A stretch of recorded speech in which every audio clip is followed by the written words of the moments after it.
개혁교회의 신앙 고백인 사도신경은 전능하사 천지를 만드신 하나님을 내가 믿사오며로 시작합니다. 우리 해볼까요? 사도신경 시작. 전능하사 천지를 만드신 하나님 아버지를 내가 믿사오며, 이렇게 시작을 합니다. 왜 사도신경은 13개 정도의 교리밖에 없는데 그 시작을 전능하사 천지를 만드신 하나님을 믿는다는 것으로 시작을 할까요? 그것은 창조신앙이 기독교의 기초이기 때문입니다. 많은 사람들은 예수 중심의 기독론, 일면 구원론을 기독교의 기초라고 생각을 합니다. 그래서 어떤 극단적인 사람들은 설교 시간에 예수님 이야기가 없으면 설교가 아니다, 이렇게 말합니다.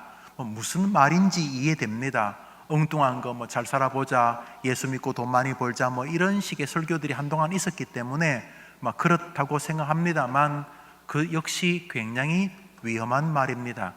예수님이 성경의 주인공이라는 사실에는 조금 더 이견이 없습니다.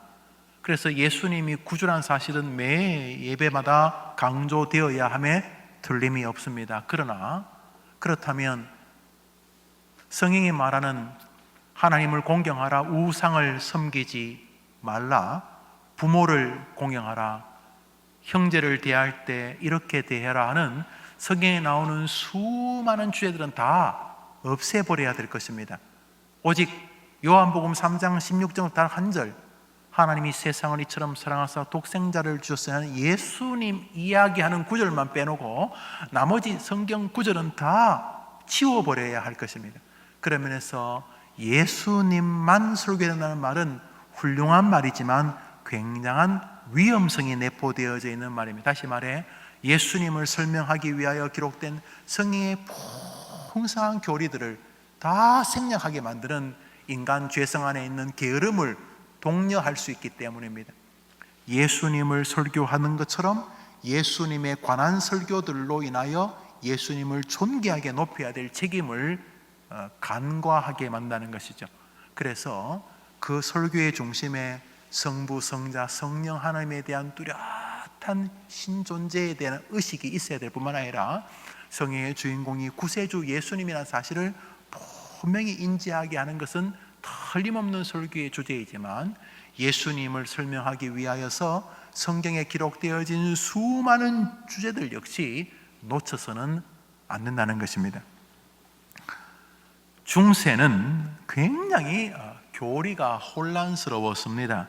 그래서 예수 그리스도로 인하여 얻게 되는 구원신학이라고 하는 일명 루터가 다시 발견한 이신칭의의 교리를 중세의 그 이상한 가톨릭적 완전히 유물단지, 신주단지, 신비주의, 샤머니즘, 토테미즘 이런 것들이 그냥 교회 안에 다 들어와가지고 완전히 혼란스러울 때에 예수 그리스도만이 유일한 구원자라고 하는 이신칭의, 예수님의 은혜로 구원을 받는다는 이 기독교 교리를 가지고 중세의 모든 문제를 돌파하려고 했습니다. 일명 그리스도 중심적 교리 혹은 구속신앙적 교리라고 부릅니다. 예수님으로 인하여 구원받는다, 오직 의인은 믿음으로 산다는 이 이신칭의의 교리는 굉장히 중요합니다. 그러나 인간의 죄성은 이 이신칭의의 강조 옆에도 붙어 있었습니다. 사단은 인간의 약점을 간과하지 않았습니다.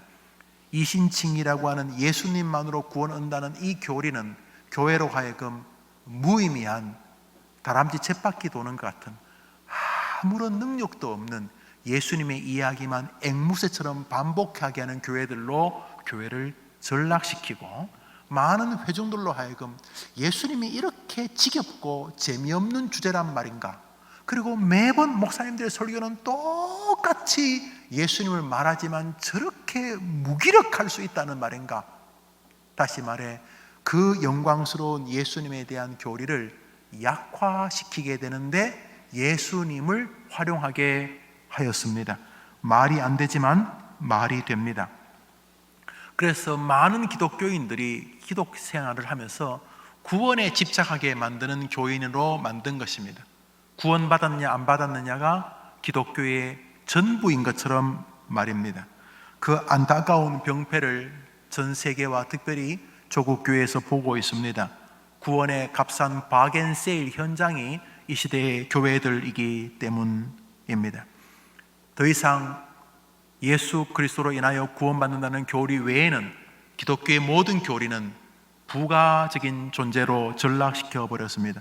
별로 중요하지 않는 교리, 기껏해야 예수님이 구주란 사실을 이렇게 빛내기 위한 들러리 같은 교리, 굳이 모를 필요 없지만 굳이 알 필요도 없는, 나는 예수님으로 인하여 구원받는다라는 교리만 알면 된다는 기형적인 기독교로 전락시켰습니다. 여기 사단의 계략이 있었습니다. 교회는 건강한 교리로 신앙이 정돈되어야 합니다. 1970년대를 지나오면서 세계 기독교의 많은 식자층들이 어딘가 문제가 있다는 것을 인지하게 됩니다. 그러면서 70에서 80년대 넘어가면서 전 세계로 불어닥친 성경적 기독교를 회복하자는 운동이 벌어졌는데, 일명 기독교 세계관 운동입니다. 성경에 도저히 흐르고 있는 창조, 타락, 구원이라고 하는 이 기본적인 교리를 어느 것 하나 소홀히 한다면 반드시 무너진 교회를 보게 될 것이라는 인지에 닿았기 때문입니다. 한번 따라 합시다. 창조, 한번 크게 합시다. 창조, 타락, 구원, 이것으로 이어지는 사고를 가지고 세상을 바라보는 관점을 기독교 세계관이라고 부릅니다. 2000년대에 접어들면서 기독교 세계관조차 또 타락의 조짐을 보이고는 있습니다. 참 인간이 하는 짓이 마찬가지입니다. 그럼에도 불구하고 기독교 세계관은 향후에 벌어질 많은 교회가 정돈되어야 될 신앙이 무엇인가를 보여준다면서 굉장히 유익합니다. 다시 말해 예수님의 구원관이 타락과 창조의 교리가 분명하게 인지되어질 때만 비로소 온전하게 빛을 발한다는 것을 깨달았기 때문입니다. 도미노 게임이라는 게 있습니다. 도미노 게임은 여러분 잘 알듯이 이렇게 앞에 블록을 세워서 그것을 자극하면 그 블록이 뒤에 것을 또 치고 해서 쫙 미끄러집니다. 여러분 도미노 게임에서 제일 기억나는 장면이 뭡니까? 도미노 게임 하면 기억나는 거예요? 저는 무슨표 페인트 그 광고가 기억나요. 페인트 광고 있잖아요. 쭉 넘어가면 무슨 페인트 광고 하는 도미노 게임. 도미노 게임이 되는 것은 앞에 거밖에 안 건드렸는데 제일 끝까지 다 이렇게 넘어지면서 무슨 이렇게 만들어지기 때문입니다. 그처럼 기독교 신앙 체계에서 첫 번째 무너지면 연이어서 다 무너지게 되는 교리가 놀랍게도 창조 교리입니다. 성경 첫 권 창세기 첫 장은 이렇게 시작합니다. 우리 잘 알죠? 한번 읽어볼까요? 창세기 1장 시작. 태초에, 사랑하는 여러분, 성경 첫 장의 첫 구절은 저렇게 시작합니다. 근데 굉장히 저것은 우리에게는 믿음이지만 불신자들에게는 사단에게는 도발적인 일입니다. 뭔가 히든 카드는 마지막에 꺼내야 될 것 같아요. 마지막에 히든 카드를 꺼내야 될 건데 첫 번째 첫 구절에 이미 성경이 가야 될 주제가 다 나타났습니다. 그냥 미천이 첫 절에 다 드러난 것입니다.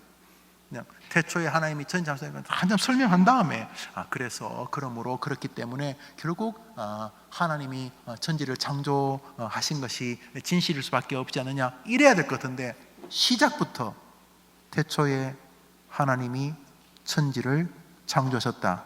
너 어떡할래? 믿을래 말래? 이거 완전히 도전 아닙니까? 태초에 하나님이 천지를 창조했다. 너희들이 싫어하는 창조, 하나님, 그것을 하나님이 하셨다. 싫어하지 너희들이. 하나님도 안 믿고 창조 이런 것도 안 믿는데 이미 창세기 첫 장에 성경을 펴면 첫 구절에 성경은 강력하게 도전합니다. 모든 인류에게 어떡할래? 믿을래 말래? 알다시피 성경의 첫 도미노의 이름은 창조 때문입니다. 그래서 사단은 창조라고 하는 작은 도미노를 넘어뜨려서 결국 기독교의 타락과 구원의 교리까지 파괴하려고 합니다. 그러니까 우리는 창조의 교리를 만날 때마다 도미노를 생각해야 합니다. 이 창조의 교리가 자금 들어서 굉장히 공격을 받는 것은 이 시대가 마지막 때이기 때문입니다. 동성애, 성애도 나오지만 동성애 같은 요소들이 단순히 에이즈가 있다 이런 개념이 아니라 우리 기독교인들이 동성애에 대해서 아주 거국적으로 반대하는 이유는 거기에 교묘한 창조 교리를 향한 공격이 있기 때문입니다. 동성애적 요소는 오래전에도 있었습니다. 소돔과 고모라가 멸망할 때도 그 남자들이 롯의 집에 온 천사들을 끄집어내서 우리가 그들을 상관하겠다, 이제 남자가 남자를 성적으로 그렇게 하겠다는 것으로 끄집어내라 이렇게 말하니까 이미 3,000년, 5,000년 전에도 동성애적 요소가 있었습니다. 그러니까 동성애 요소가 있었다는 것은 특이한 것이 아닙니다. 그러나 그것이 인권이나 보호되어야 될 대상으로 교과서에 실리는 것은 다른 문제입니다. 옛날에도 도둑질을 했었습니다.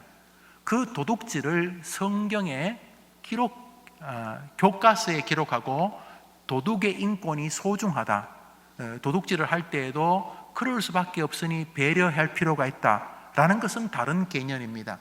어린 여자아이를 겁탈하고 강간하는 일은 수천 년 전에도 있었습니다. 지금도 있을 것이고요. 그러나 그것을 교과서에 기록하고 강간범들도 인권이 있고 어린 소녀를 겁탈하는 것도 그 나름대로의 소수자로 보호받아야 된다고 말하는 것은 별개의 문제다, 이런 것입니다. 그런데 지금 작금에는 도저히 동의하기 어려운 일들이 확산이 되어오고 있는데 그 확산 안에는 정당성의 기준이 변경되거나 변경을 시도하는 운동이 벌어지고 있습니다. 왜 기독교가 이 일에 아스팔트에 들러 누워서 동성애는 안 된다, 법으로 만들면 안 된다 이렇게 막 저항하는 이유는 꼰대들이어서가 아니라 기독교 교리 안에 창조 교리를 공격하고 있는 인지 때문입니다. 기독교 전체를 무너뜨리는 건 지금 당장, 왜냐하면 기독교인을 갑자기 죽이면은 전부 다 순교하겠다고 다 나타빠질 테니까 기독교인 전체가 순교하고 손양원처럼 그렇게 순교하면 이게 문제가 되니까 죽이지는 말고 기독교를 한 걸음 한 걸음 이렇게 약화시켜 가겠다. 기독교를 한 걸음 한 걸음 이렇게 힘이 없는 종교로 만들겠다고 하는 첫 번째 도미노가 창조에 관한 교리입니다.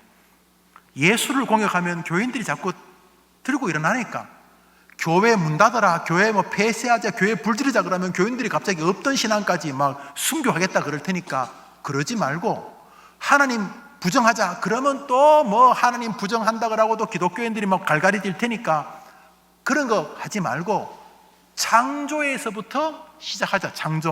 창조야 어차피 진화론도 가르치고 하는 것 아니냐. 그러니까 창조에서부터 서서히 공격을 하자. 그것이 창조 신학에 대한 공격인데 동성애 같은 것이 왜 창조 신학에 대한 공격이냐 하면 하나님께서 이렇게 세상을 지으셨다고 성경이 말하기 때문입니다.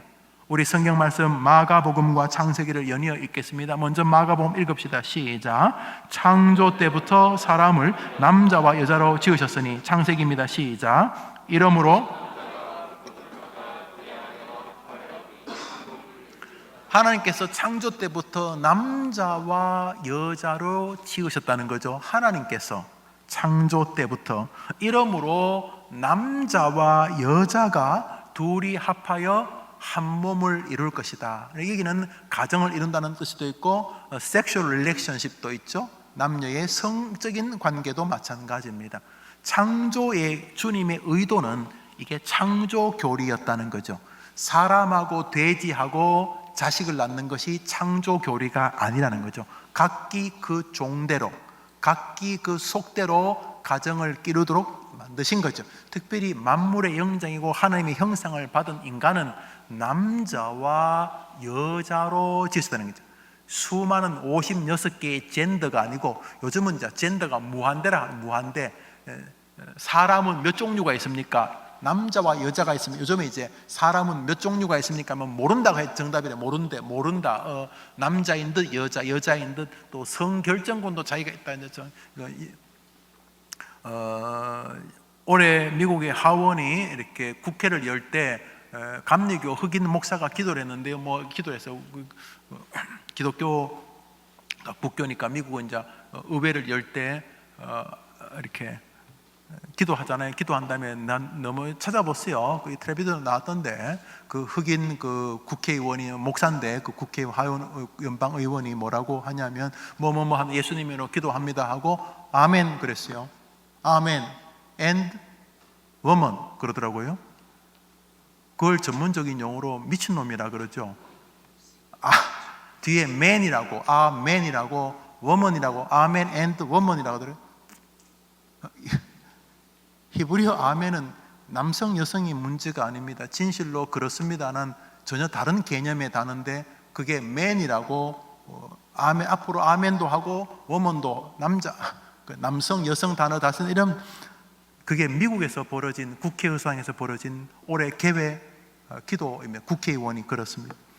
여기 우리에게 주님의 명령이 있습니다. 세상이 주님이 말씀하신 대로 주님을 향하여 대적하고 있구나 하는 것입니다. 우리는 창조 교리 위에 그 이후에 모든 기독교 교리가 서는 것을 알게 됩니다. 사실 예수 그리스도 창조 교리의 완성이라는 측면이죠. 예수님이 인간의 아담이 지은 모든 어그러진 창조를 예수님이 오셔서 두 번째 아담으로 재창조하셨다는, 결국 기독교의 구원의 교리도 창조 교리의 완성이죠. 마지막 날 우리가 글로리피케이션, 완전히 주님처럼 영화로워질 때 그 완전히 창조의 완성이 되는 거죠. 그런 면에서 모든 교리는 연결되어 있습니다. 그런데 중세 이후로 전 세계 교회가 모든 교리를 생략하고 기독론, 구원 예수 믿고 구원받자는 쪽으로 교회를 너무 단순화시켜 버렸지요. 교리를. 그러다 보니 우선 개인적인 삶이 엉망이 되죠. 왜냐하면 우리가 밥이 주식이지만 밥만 먹으면 무슨 병이 걸리죠. 단백질도 필요하고요, 또 지방도 필요하고요, 탄수화물도 필요하지만 여러 가지 미네랄, 비타민도 필요하고요, 또 채소에서 얻는 것도 필요하고요. 다 필요하죠. 밥이 필요하죠. 밥이 필요하죠. 밥이 필요한데 밥이라는 말 안에는 아주 중요한 음식들이 다 포함이 되어 있습니다. 반찬도 없이 밥만 먹는다, 반드시 문제가 생길 것이죠. 우리 몸 자체가요. 그런 것처럼 기독교의 핵심이 구원론이라는 데 이견이 없는데, 이 구원론이라는 말 안에는 성경 전반의 시주를 알줄 이 지침의 교리를 통해서 완성된 교리로서의 구원론이지, 구원론만 그 앵무새처럼 반복하는 것은 너무나 위험한 또 다른 이단성인 것을 보게 됩니다. 특별히 우리 주변에 많은 신학교의 선생들이, 또 신학교 학생들이 이해가 안 되는 건 아니지만 너무 불쌍한 이해, 예수님에 대한 좀 왜곡된 인상. 그래서 정말 어떻게 그렇게 예수님을 무기력한 존재로 설교하는지, 어떻게 그렇게 예수님이 따분한 존재가 되는지, 어떻게 그렇게 예수님을 설명하는 성경이 그렇게 한심스러운 책이 되는지 모를 만큼 가르치고, 그러면서도 본인이 또 그 예수 이야기한다는 게 스스로 위로를 받는 이 기묘한 코미디가 중세로부터 오랫동안 불행하게 이어져 오게 되었습니다. 이를 보면 사단이 승리한 거죠. 예수님 이름으로 교회를 파괴하는, 놀랍게도 창조 교리가 도미노의 첫 단계라는 사실을 소홀히 여깁니다. 창조가 뭐 중요해? 창조했든 말든 그거 뭐 중요해? 예수님 믿으면 되지. 이것이 사단의 술수 시작이었습니다. 성도는 날마다 아침에 눈을 떴을 때 창조 교리로 출발해야 됩니다.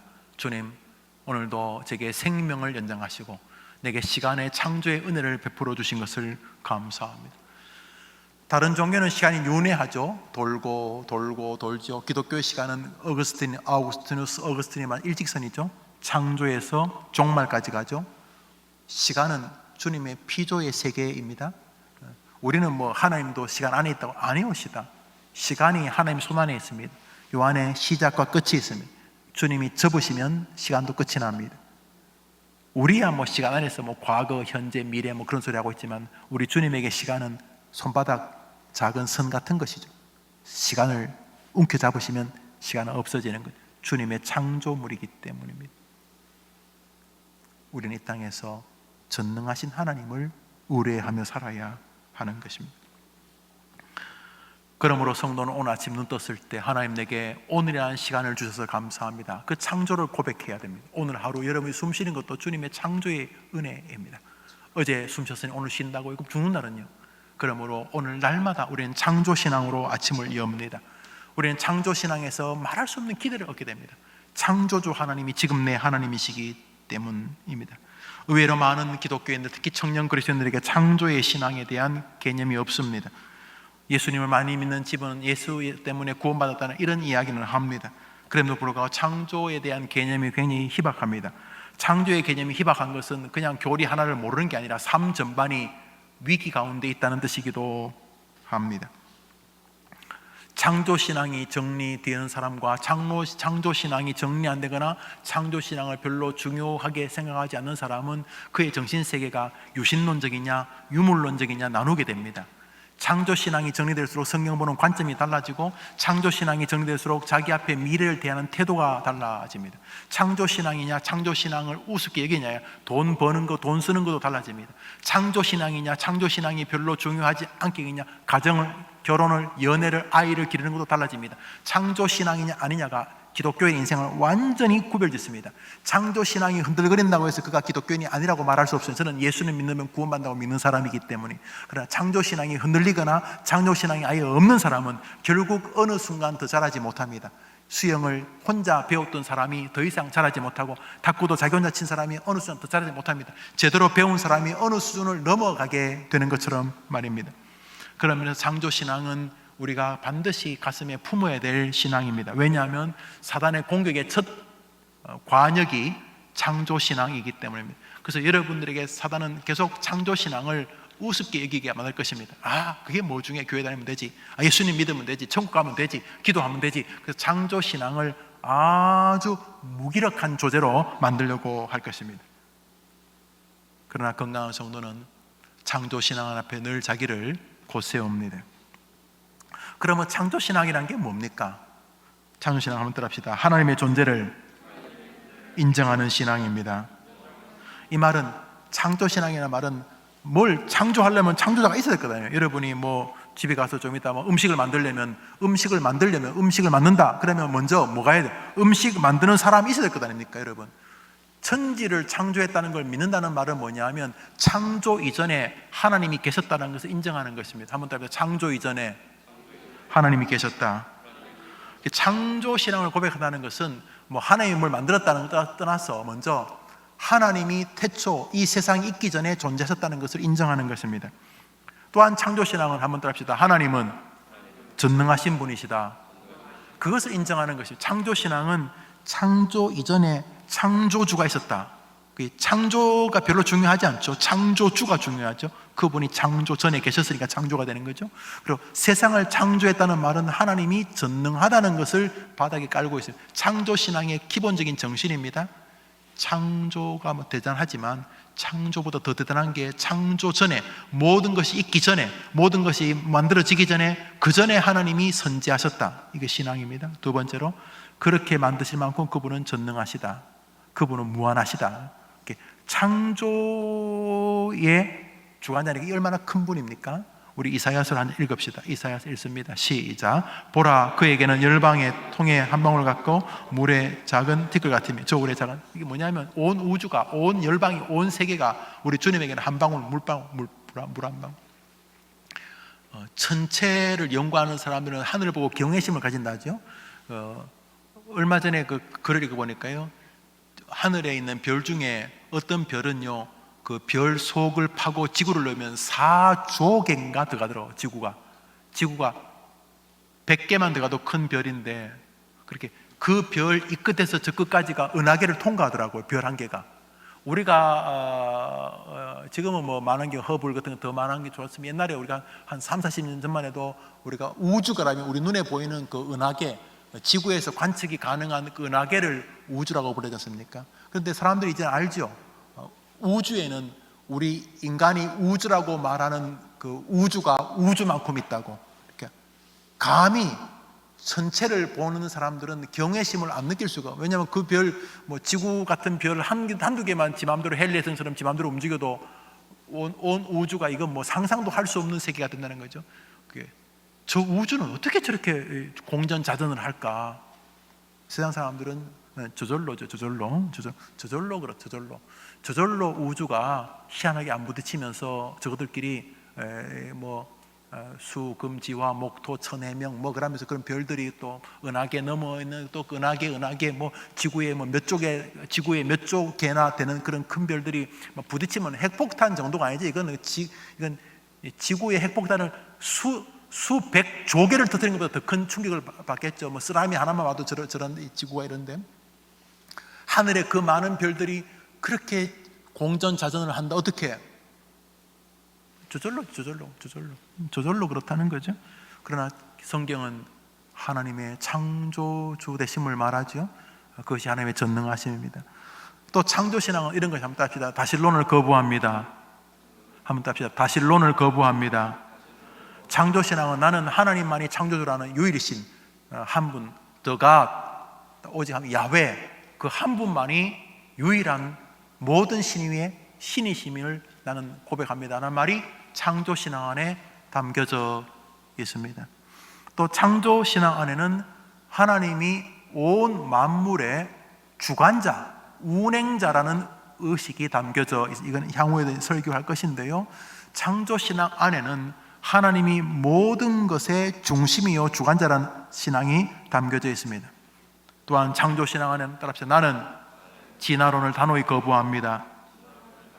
우리 로마서 11장 36절 오늘 읽었던 본문을 읽어봅시다. 시작. 이는 만물이 주에게서 나오고 주로 말미암고 주에게로 돌아갑니다. 영광이 그에게 세세히 있으리로다. 아멘. 만물이 주에게서 나오고 만물의 창조주가 주님이라고 하는 신앙 고백이 창조신앙입니다. 그 창조신앙을 믿는다는 것은 어떤 진화론에도 동의하지 않겠다는 것입니다. 마지막으로 창조신앙에 따릅시다. 하나님의 관심이 인간에게 있다는 것을 인정하는 신앙입니다. 창조신앙을 고백한다는 말은 하나님이 모든 만물이 있기 전에 선지하셨다는, 하나님이 주관자라는, 하나님이 전능하자라는, 이런 하나님이 모든 것을 통치하신다는 이런 개념, 나는 다신론을 거부한다, 이런 개념과 함께 창조신앙에는 뭐가 있냐면 하나님이 인간을 세상의 중심으로 세우셨구나 라고 하는 고백이 있습니다. 왜냐하면 하나님이 뭐 하늘의 별과 달과 바다와 물고기, 뭐 식물, 동물, 온 세상을 빛 뭐 이런 것을 다 만드시고 마지막에 만든 게 사람이었습니다. 다시 말해 사람이 주인공입니다. 그 창조신앙은 하나님이 인간을 당신의 역사의 중심에 두고 계신다는 것을 고백하는 신앙입니다. 그래서 기독교만큼 사람을 존중히 여기는 종교가 없습니다. 왜냐하면 창조신앙은 그 시작에서부터 하나님이 인간을 중심으로 생각하신다는 것을 고백하는 신앙이기 때문입니다. 그러므로 세상은 이걸 공격하겠죠. 하나님이 만든 게 아니다, 우연이다. 끊임없이 그들은 빅뱅 뭐 갑자기 하늘에서 뭐 무슨 공기들이 부딪혀서 꽉 뭐 가스가 부딪혀 꽉 빅뱅에서 뭐 돌아다니면 그것이 우주가 되고, 또 빅뱅에서 뭐 작은 뭐 원시 뭐가 생물이 생겼고, 또 뭐 해가지고 그게 뭐 어디 침팬지가 되고, 또 그게 뭐 사람이 되고, 뭐 이런 식으로 말해요. 그들은 빅뱅, 말이 안 되니까 빅뱅이죠. 빅뱅, 뭔가 큰 무슨 충격이 큰, 그리고 그 특별한 우연, 스페셜한 우연으로 인해서 무언가 생겼다는 거죠. 그래서 진화론은 빅뱅과 우연이 전부죠. 진화론의 교리는 빅뱅과 우연입니다. 두 개 다 말 같자는 소리이지만은 진화론은 창조론을 거부하기 위해서 이 시대의 사람들이 1000년 전이든 100년 전이든 지금까지 부르짖고 있는 그들의 교리입니다. 우습기 짝이 없는 교리이지만요. 그렇지만 창조론은 좀 무식해 보이고 진화론은 왠지 과학적인 것처럼 보입니다. 창조의 목적은 그러면 무엇인가 하는 것입니다. 웨스트민스터 신앙 고백서 4장에 창조에 대한 교리가 있습니다. 읽어봅시다. 시작. 성부, 성자, 성령 하나님은 자기의 영원한 능력, 지혜, 선하심, 영광을 나타내시기 위하여 태초 유길 동안 세상의 모든 것을 무로부터 지극히 선하게 창조하시기를 기뻐하셨다. 하나님은 천지를 창조하셨는데 자신의 능력을 드러내기 위함과 자신이 존중받고 영광을 받기 위하여 창조하는 것을 기뻐하셨다. 결국 창조의 목적은 하나님의 영광을 드러내는 것이고, 창조의 목적은 피조물로 하여금 하나님이 영광을 받기 위함, 여기에 창조의 목적이 있습니다. 그래서 기독교인들이 하나님을 위해 사는 것은 쪽팔리는 일이 아닙니다. 왜 다른 신들은 다 인간을 위해 사는데, 여러분 가운데 뭐 점치로 갖다 칩시다. 그 무당 뒤에 무슨 용한 뭐 일월성신, 뭐 용궁의 뭐 용왕님 뒤에 뭐 그림 무서운 사람들 많잖아요. 귀신들. 자, 그런 귀신들 도깨비들한테 여러분 왜 빕니까? 여러분 가운데 한 명이라도 무당한테 가가지고 나 때문에 도깨비가 높임을 받기를 바란다는 사람이 있습니까? 없어요. 사실은 불교는 훌륭한 철학적 종교를 가졌는데요, 우리 가운데 누구도 부처님을 위해서 절에 다니는 분 없습니다. 스님조차도, 아주 훌륭한 고승조차도 부처님 위해 다니지 않습니다. 무슨 부처님을 위해 다닙니까? 열심히 해서 내가 부처 돼서 불교 가면 성불하십시오, 성불하십시오. 이게 뭐냐면 너가 열심히 도를 닦아서 부처님 수준 좀 되라는, 너가 부처님 수준이 되라는 것이지 부처님을 위해 살라는 게 아니에요. 어떤 종교도 그 신을 위해 살라고 하지 않죠. 그러나 우리 기독교는 철저하게 너 왜 하나님을 믿는데? 하나님을 기쁘시게 하기. 사람의 처음 되는 목적이 너 왜 사는 이 말? 사람의 처음 되는 목적이 뭐냐? 하나님을 영화롭게 하고 그분을 기쁘시게 하기요. 아니, 하나님은 스스로도 대단한 분인데 뭐 나까지 그분을 위해 살아야 됩니까? 그게 주님의 창조의 목적이라는 거예요. 그래서 창조 신학을 공부하면 할수록 하나님이 내가 당신을 높이기를 원하시는구나를 깨닫게 됩니다. 그리고 이 창조 신학에 붙잡히게 되면 내가 성실히 공부해야 되겠다. 왜?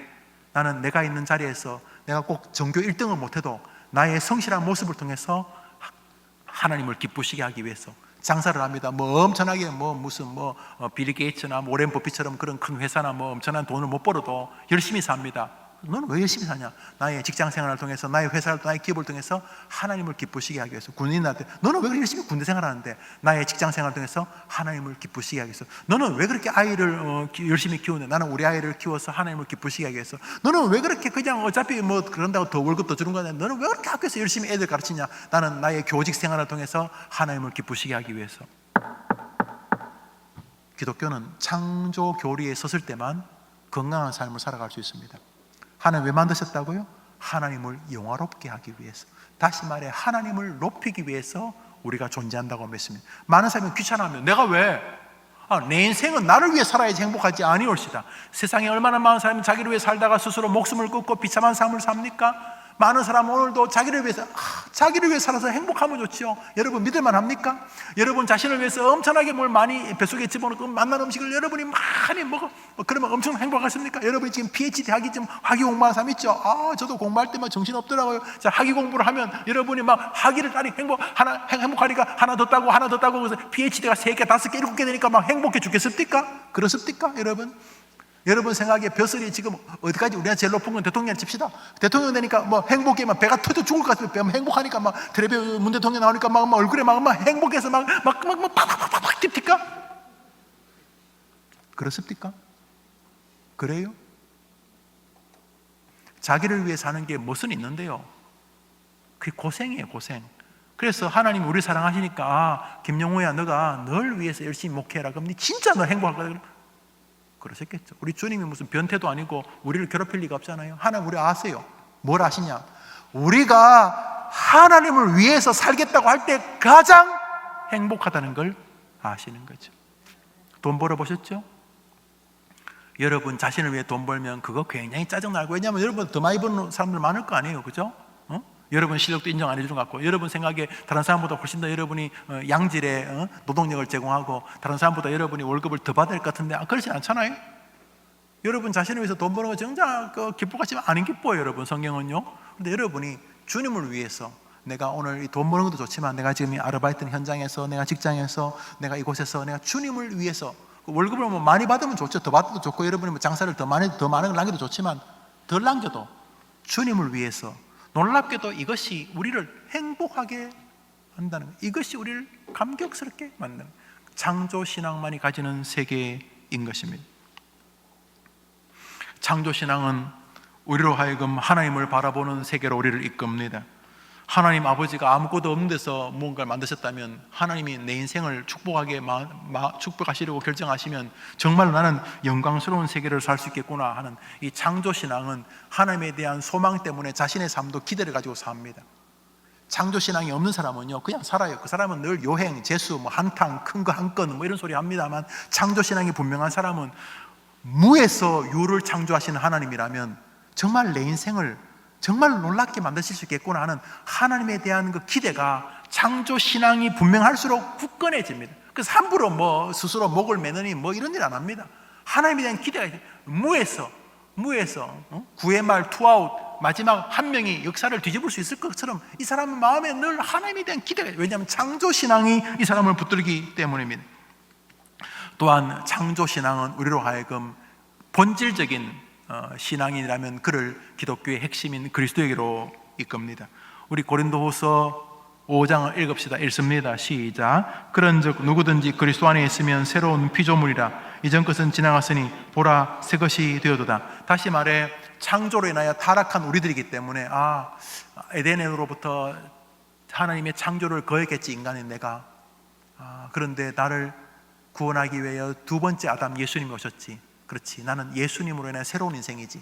창조의 신앙을 깊이 상고하면 할수록 우리는 두 번째 아담인 예수님께로 자꾸 우리의 마음이 가는 것을 보게 되어진다는 것이죠. 그러므로 청교도들은 창조신앙이 기독교의 뼈대를 형성하는 교리의 시작이라고 보았습니다. 여러분, 창조신앙이 별로 안 중요하다 그러면 이미 트릭에 걸려든 것입니다. 창조신앙이 별로 안 중요해, 예수님 믿으면 되지, 이렇게 말하는 것은 우리로 하여금 기독교의 뿌리가 없는 화초로 만들려는 것입니다. 바람이 불면 죽을 것입니다. 사랑하는 여러분, 창조신앙은 우리를 강건하게 만들고 창조신앙은 우리를 참 구원자여 참 창조주이신 그리스도에게로 우리의 발걸음을 옮기게 됩니다. 또한 창조신앙이 정돈되어질수록 우리는 자꾸 말씀의 사람으로 가까이 가게 됩니다. 우리 히브리서 11장 3절을 읽읍시다. 시작. 믿음으로 모든 세계가 하나님의 말씀으로 지어진 줄 우리가 아나니 보이는 것은 나타나는 것으로 말미암아 된 것이 아니라. 우리가 믿음을 가질 때 비로소 천지가 하나님의 말씀으로 지어졌다는 사실을 알게 됩니다. 한 번 더 합시다. 하나님이 세상을 말씀으로 지으셨다. 창조신앙이 굳건한 사람일수록 성경에 대한 기대가 커집니다. 기억하십시오. 창조신앙이 굳건할수록 기독교인들은 말씀에 대한 기대가 커집니다. 하나님이 말씀으로 창조하시겠구나. 그러면 오늘 설교를 제대로 듣는 사람은 김용훈 목사의 설교가 여러분의 인생에 무언가를 창조한다는 것을 느끼실 것입니다. 먼저 여러분이 설교를 주목해서 들으면 그 설교가 여러분 안에서 뭔가 창조합니다. 낙심을 소망으로 바꾸든지 절망을 희망으로 바꾼다든지 포기를 다시 해보자는 용기로 바꾸든지, 여튼 간에 말씀이 창조합니다. 옛날이나 지금은 똑같죠. 말씀은 사람을 창조하는 능력이 있습니다. 예수님이, 하나님이 말씀으로 사람을 고쳤습니다. 달리 다굼, 죽은 자에게 예수님이 말씀하시니 살아났습니다. 말씀으로 사람을 살립니다. 말씀으로 해와 달과 별과 천지를 창조하셨습니다. 지금도 하나님은 말씀으로 없던 것을 있게 하십니다. 말씀으로 문을 여십니다. 그런 면에서 오늘도 여러분이 설교를 귀를 기울이면 여러분 안에 어떤 막혔던 담들이 열리겠죠. 왜냐하면 하나님은 어제나 오늘이나 영원토록 동일한 분이시기 때문입니다. 우리가 하나님을 제대로 믿지 않는 이유는 창조신앙을 설화로 보기 때문입니다. 소설이나 신비적인 이야기로 듣기 때문입니다. 아니옵니다. 도대체 천지를 여러분이 우리가 무슨 원숭이에서 진화됐다고 믿는 것이나 하나님이 창조했다고 믿는 것이나 같은 거 아닙니까? 같은 값인데 뭐 하려고 여러분이 보지도 못하고 있지도 않는 진화를 믿으십니까? 많은 과학계에서 중간 화석을 조작했다고 하죠. 이거와 이것이 달라요. 다르니까 화석을 조작합니다. 중간 화석이 있는 것처럼. 가짜지요? 여러분에게 물어봅니다. 도대체 왜 진화론을 그렇게 신뢰하려고 하는 것입니까? 어차피 뻥인데. 예를 들어서 진화론은 우리 기독교 창조론을 뻥이라 그러겠죠. 말이 되겠냐? 그게 뭐 신화도 아니고 그게 뭐 말이 되냐? 이렇게 말하겠죠. 그런데 어차피 설명이 불가능합니다. 여러분 중에서 혹시 뭐 동물원에서 어느 날 수의사가 문을 열었더니 아침에 어젯밤까지 침팬지가 아침에 문 열더니 안녕하십니까 하고 사람으로 변했다는 그런 뉴스 본 적 있습니까? 보셨어요? 응? 여러분 집에서 기르는 개가 아침에 눈 뜨더니 침대에서 일어나면서 뭐 팔다리 사람이 생겨가지고 오빠 반가워요 뭐 그런 거 보셨어요? 예. 없어요. 불가능하죠. 하나님이 다르게 만드셨으니까요. 그런데 왜 진화론은 과학적인 듯이 속으시면서 창조론이 진짜 과학이라고 신뢰하지 못하십니까? 어차피 증명이 불가능해요. 우리 가운데 빅뱅을 누가 봤습니까? 봤습니까? 누가? 우연히 그런 초기 원소에서 아메바에서 지렁이에서 뭐 그래서 한참 쥐새끼 뭐 그래서 원숭이가 사람으로 바뀌는 거 보셨습니까? 못 보셨습니까? 근데 왜 진화론은 여러분이 그렇게 신뢰하시려고 하시는 것입니까? 성경은 말합니다. 하나님을 대적하기 위함입니다. 또한 창조의 교리를 묵상하면 우리는 정말로 우리의 마음이 가는 것을 알게 됩니다. 시작이 있으면 끝이 있다. 하나님이 천지를 창조하셨다고 말한 것처럼 우리가 지금 보고 있죠. 해와 달과 별을 다 보고 있죠.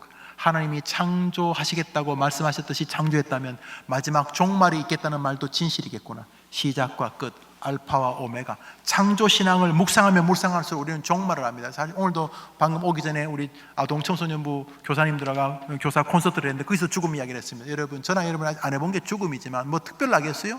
여러분 주변에 돌아가시는 분하고 여러분 죽음이 뭐 다르게, 여러분은 뭐 안 죽을 것 같습니까? 여러분의 죽음은 무슨 엄청나게 하늘에서 뭐 금빛이 나고, 여러분 죽는 날도 오늘처럼 뭐 누가 전철에 다니고, 여러분 죽는 날도 버스 다닐까? 여러분 죽는 날이 뭐 신문도 여러분 죽는 날도 우유도, 여러분 죽는 날도 누군가 야쿠르트 배달하겠죠. 그렇죠? 여러분이나 저나 죽는 날이 무슨 특별 날이겠습니까?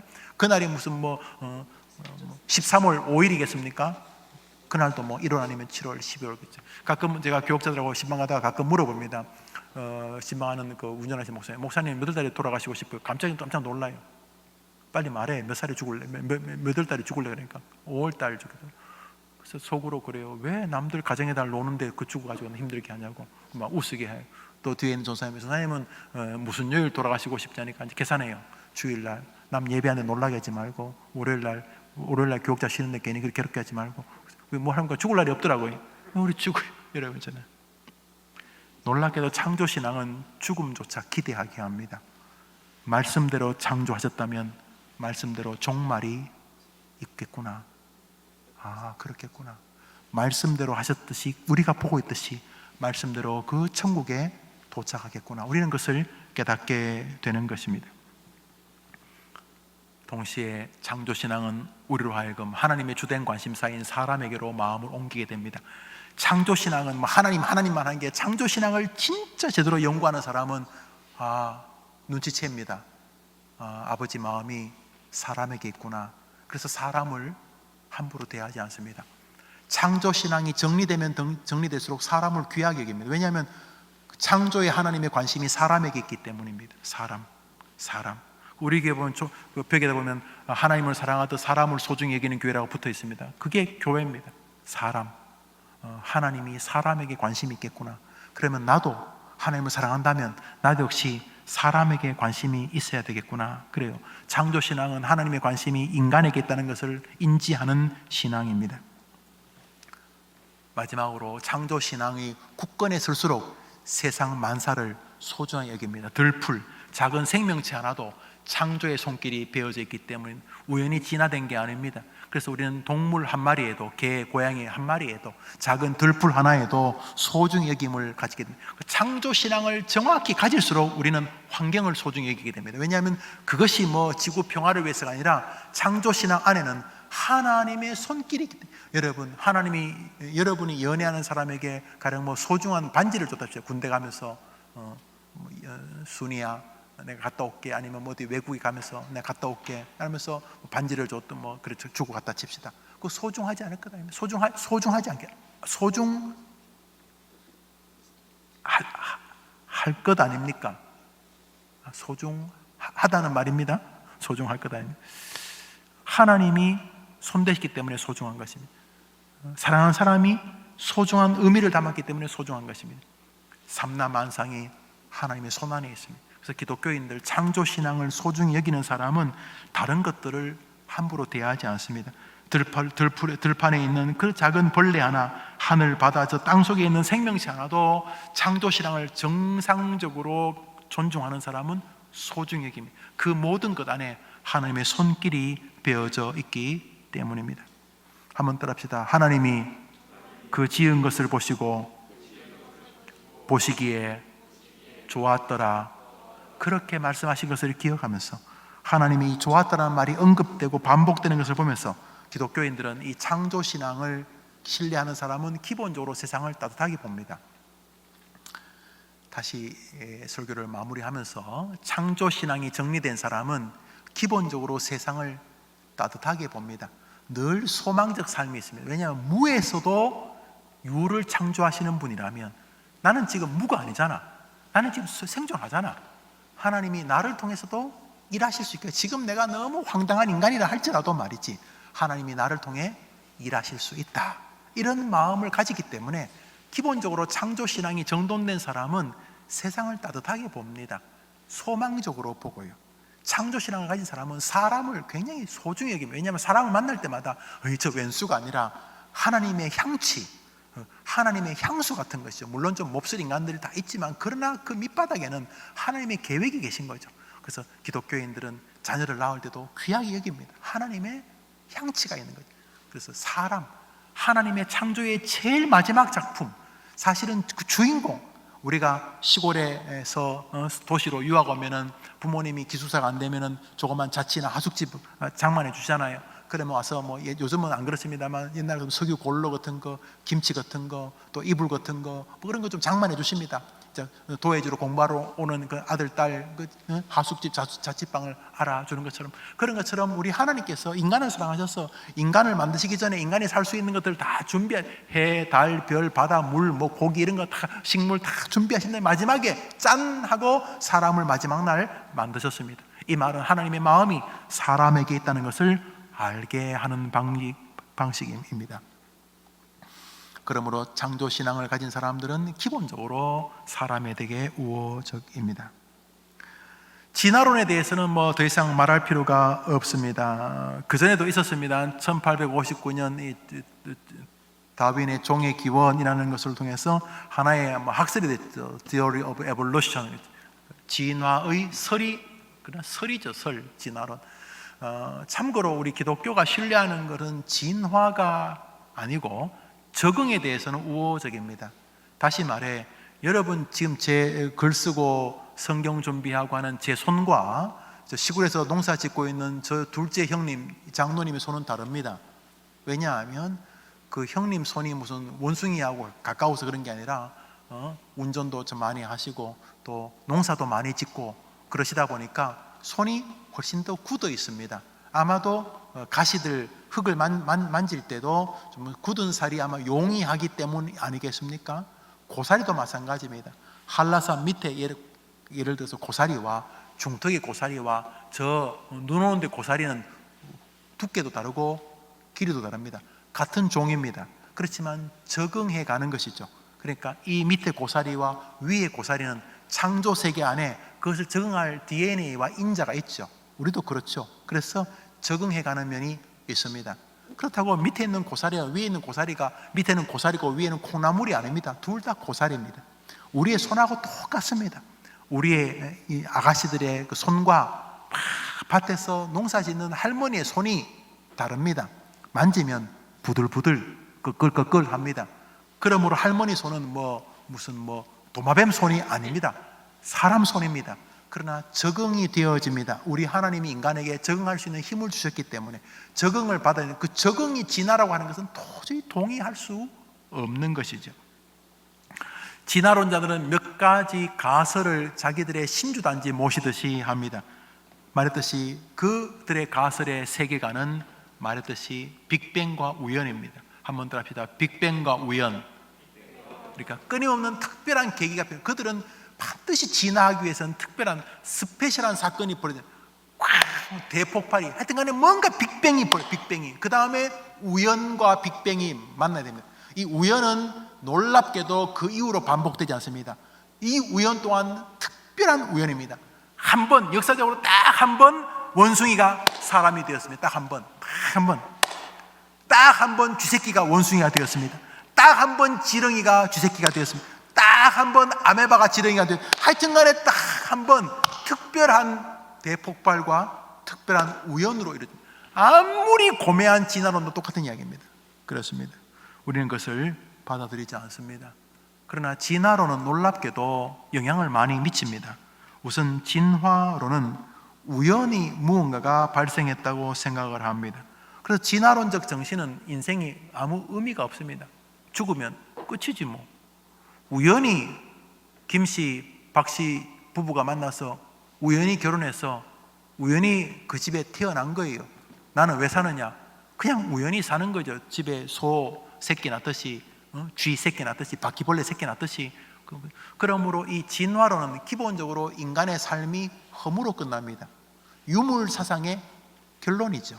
진화론은 그들이 기대하든 기대하지 않든 인간을 우연의 정신세계로 몰아갑니다. 우연히 태어났으면, 여러분 이 얼마나 기가 막힙니까? 목적이 없어요. 왜 태어났니? 우연히. 뭐 집안을 이렇게 세우고 뭐 한 사람이 왔으면 뭐 이름을 남기고 뭐 호랑이 가죽을 남기고 뭐 별소리 다 하지만 우연의 인생관이 진화론에 흐르고 있습니다. 우연히 태어났어요. 우연히. 재수없이 우연히 헬조선 대한민국에 우연히 태어났으니까 우연히 살다가 우연히 죽는 거죠. 유물사상은 허무주의와 맞닿아 있습니다. 결국 창조론과 유물론은 인생관과 윤리관이 전혀 다른 것입니다. 조금 특이한 진화론이 있습니다. 유신진화론, Theistic Evolution이라고 부르죠. 유신진, 한번 따라합시다. 유신진화론. 여러분 해봐요. 시작. 이 유신진화론은 사실은 진화론보다 더 심각한 진화론이라고 저는 생각을 합니다. 이 말은 기독교인들 가운데, 특히 과학을 하는 사람들 가운데 진화론자들하고 싸우면, 진화론자는 과학 같아. 뭐가 어떻겠고 뭐가 어떻겠고 유라시아가 어떻고 유라시아판이 어떻고 무슨 판이 어떻고 지구는 어떻고 뭐 빅뱅이 어떻고 뭐 무슨 철학적 과학적 원소가 어떻고 우주의 질소 뭐 가스가 뭐 쩍쩍쩍거리니까 그런 것 같은데, 이 기독교의 진화론은 받아들이지 않고 하나님이 창조, 이렇게 앵무새가 반복하듯이 하나님이 창조하셨다 이렇게 말만 하니까 뭔가 과학적이지 않는 것처럼 느껴지나 봐요. 그래서 많은 기독교 과학자들 가운데서 진화론과 창조론을 엮어보려고 했어요. 그래서 엮은 결론이 뭐냐면 Theistic, 신적인 에볼루션, 진화론이라는 거죠. 그게 뭐냐면 하나님이 창조를 하시긴 하셨는데 진화의 방식으로도 창조하셨다. 이래서 이것저것 다 섞어서 하나의 학설을 만든 것이 유신진화론입니다. 결국 진화 역시 하나님의 섭리에 의하여서 이루어지기 때문에 진화론을 기독교 안으로 품으려고 노력한 것입니다. 뭐 가상합니다. 진화론을 강조하는 사람도 예수 믿어야 된다 생각 때문에 그 과학자들이 자꾸 뭐 빅뱅 뭐 그러고 자꾸 뭐 우연 뭐 이렇게 말할 때 그것조차 하나님의 손안에 있다라고 진화론까지 창조론 안으로 이렇게 집어 넣으려고 한 것이 유신진화론입니다. 심각하죠. 왜 심각합니까? 그러면 에덴 동산은요, 인류의 조상 아담과 하와는요, 창세기는 소설이 되고 말죠. 해와 달과 별을 만드신 것도 소설이 되죠. 왜요? 그거는 빅뱅의 결과니까. 하나님이 태초에 천지를 홀로 지으셨다는 창세기 1장 1절도 소설이 되죠. 결국 유신진화론은 기독교의 핵심 요소를 뭉뚱그려 가지고 약화시키는 계기를 갔으면 말도 안 되는 것이죠. 결국 시간이 지나면 유신진화론자들에 의해서 기독교가 파괴되겠죠. 왜요? 다 신화라고 말할 테니까. 창세기는 신화야, 신화. 소설이야. 원래 인간은 아메바 같은 데서 만들어진 거야. 침팬지, 원숭이, 오랑우탄이 인간의 조상이야. 이렇게 시작했듯이, 그래도 우리 예수님 믿어. 예수님이 구주야. 창조론은 그 정도로 그냥 이쪽 저쪽 그냥 타협하고 그냥 예수님 믿으면 돼. 이렇게 말해주면 시간이 지나면서, 그러면 예수님은 진화된 거 아니에요? 동정녀가 어떻게 자식을 낳아요? 동정녀가 자식을 낳는다는 것은 동정녀가 낳았다기보다는 이러면서 또 하나님의 거룩한 교리들을 인간적인 설명을 가능한 것으로 조잡스럽게 만들려고 하겠죠. 결국 성경의 모든 교리들을 인간적 요소로 바꾸려는 것이겠죠. 이미 그런 걸 시도하는 신학교들이 많습니다.